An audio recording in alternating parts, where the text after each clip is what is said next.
வணக்கம். இன்னைக்கு இந்த வீடியோவில் காளான் குழம்பு எப்படி வைக்கிறதுன்ட்டு எங்கள் அம்மா செய்ய போகிறாங்க. அதை நான் வீடியோ பிடிச்சி உங்களுக்கு நான் காமிக்க போகிறேன்.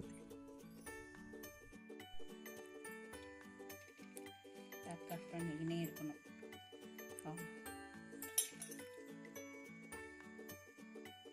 காளான் குழம்பு சரிம்மா.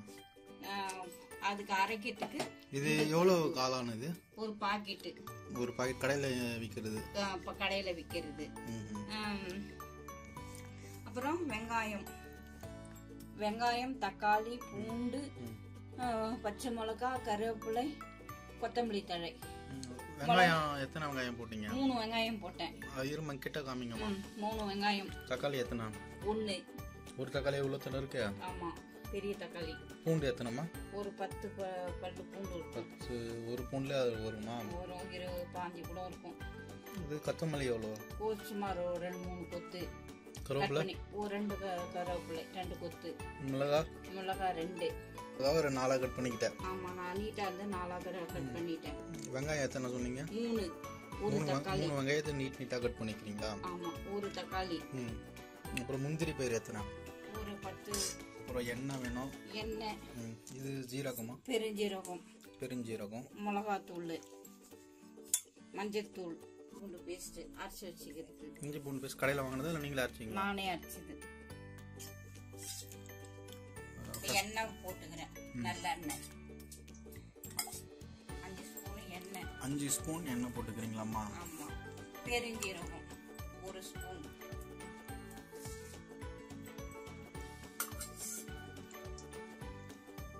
அது பொரிஞ்சு வரணும்.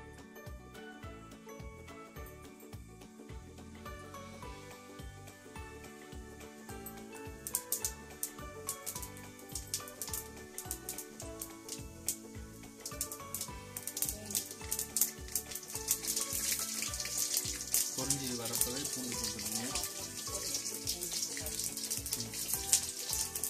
அது கொஞ்சம் வதங்கணும்.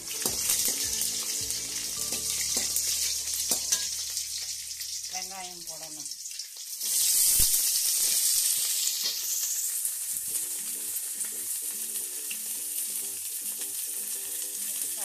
கருவேப்பிலையும் போட்டு, பச்சை மிளகா கருவேப்பிலையும் போட்டுக்கணும். வதங்கணும்.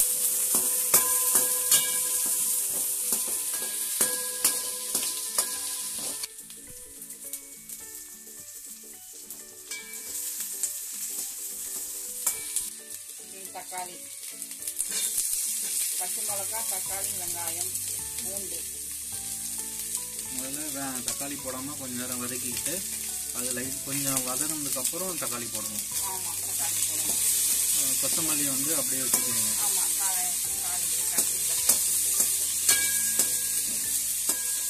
இது எல்லாத்தையுமே வதங்கணும்.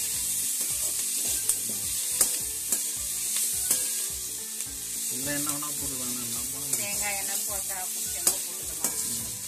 நல்லெண்ணெய் போட்டுக்கலாம். மிளகாய் எண்ணெய் போட்டுக்கலாம். பாம் ஆயிலும் போட்டுக்கலாம்.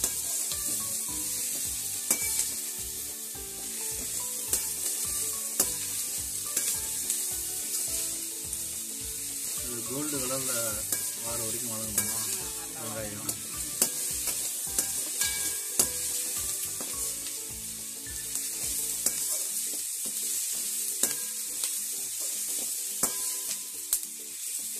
இந்த கை பக்கம் வெங்காயம் ஊட்டிட்டே இருக்கு சைடில்.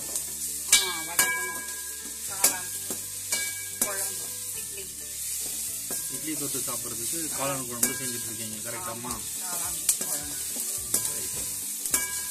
நல்லா வதங்கியாச்சு. காளான் போடணும். இப்போ காளான் அப்படியே எடுத்து கொட்டிக்கிறாங்க. போட்டாச்சு. கடையில் வாங்குற காளானை கழுவாம போடுங்க. அப்படியே கழுவிட்டு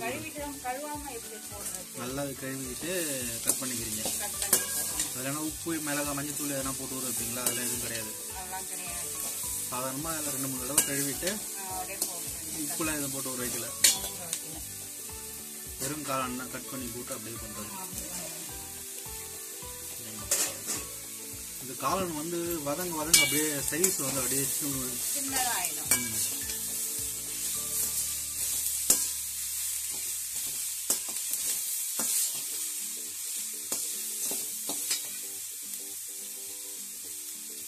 இப்போ என்ன போட போறீங்கம்மா? மஞ்சத்தூள்ப்பா, 1/4 ஸ்பூன் மஞ்சத்தூள்.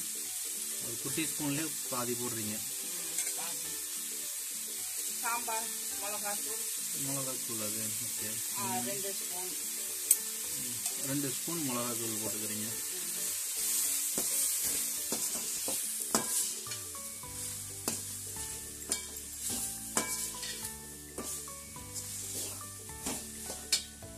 தண்ணி ஊற்றிக்கிறேன்.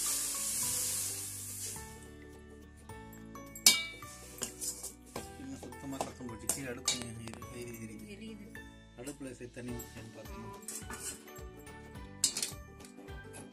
ஆமாம், சின்ன சாரில் போட்டுக்கிறேன். இதை போட்டுனா தண்ணி ஊற்றி அரைக்கணும். தண்ணி ஊற்றி அரைச்சி டேஸ்ட்டாக ஆக்கணும். நல்லா குழம்புன்னு ஆக்க போகிறீங்க. ஆமாம், தண்ணி ஊற்றி உப்பு எதுவும் போட இது வரைக்கும் எதுலையுமே உப்பு போடல நம்ம. போடணும்ப்பா. சரி, உப்பு போட்டீங்க. போட்டாச்சு. Okay okay. இன்னும் நல்லா அரையணும் தானம்மா? ஆமாம், அரையணும்.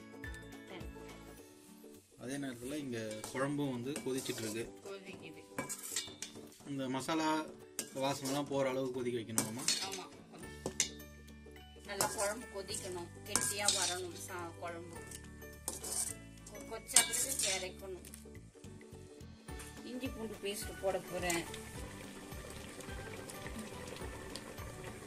முந்திரி பருப்பு அரைச்சி விழுது ஊத்துறேன்.